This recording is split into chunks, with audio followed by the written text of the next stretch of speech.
YouTube पर सबसे ज़्यादा बोले जाने वाले इब्तदाई जुमले क्या हैं? YouTube ने इस सिलसिले में एक दिलचस्प तज्ज़िया पेश करते हुए कहा है कि अक्सर वीडियोज़ और शॉर्ट क्लिप्स बनाते वक्त मेज़बान पस मंज़र या पेश मंज़र दोनों में ही कुछ ख़ास इब्तदाई कलमात या खुश आमदीद वगैरह के लफ्ज़ अदा करता है।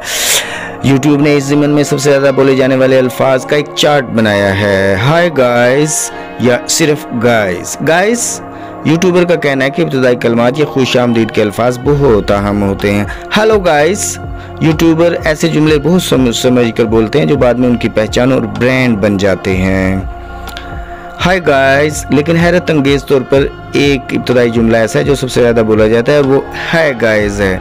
यूट्यूब के ताज़ा तरीन रिपोर्ट्स में 10 लाख वीडियो क्लिप्स का जायज़ा लिया गया। गाइस ये लफ्ज़ भी बोला जाता है और इनमें बोले जाने वाले इब्तदाई जुमलों के इस्तेमाल के लिहाज से दर्जाबंदी की गई है। इनमें 36% वीडियोज़ में गाइस का लफ्ज़ इस्तेमाल किया गया है। ऑल राइट भी इस्तेमाल किया जाता है और हे गाइस भी बहुत यूट्यूबर उनका ब्रांड है जो इस्तेमाल किया जाता है। इन्हीं जुमलों में एक जुमला है जो इस्तेमाल करते हैं गुड मॉर्निंग ट्रैवलिंग चैनल ज़्यादा, जैसे वो अपनी सुबह का आगाज़ गुड मॉर्निंग से करना चाहते हैं और एक नई सुबह का आगाज़ करना चाहते हैं।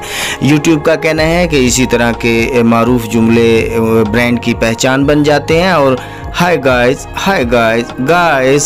इस तरह के अल्फाज। और एक लफ्ज़ जो ज़्यादा इस्तेमाल किया जाता है वो है लेडीज़ एंड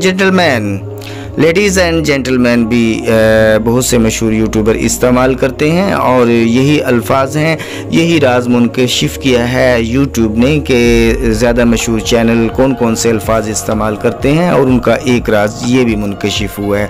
हाय एवरीवन ये लफ्ज़ भी इस्तेमाल किया जाता है और बहुत सारे ब्रांड नेम इसको इस्तेमाल करते हैं जिससे ऑडियंस फौरी मतवज्जे होते हैं और चैनल मारूफ हो जाते हैं।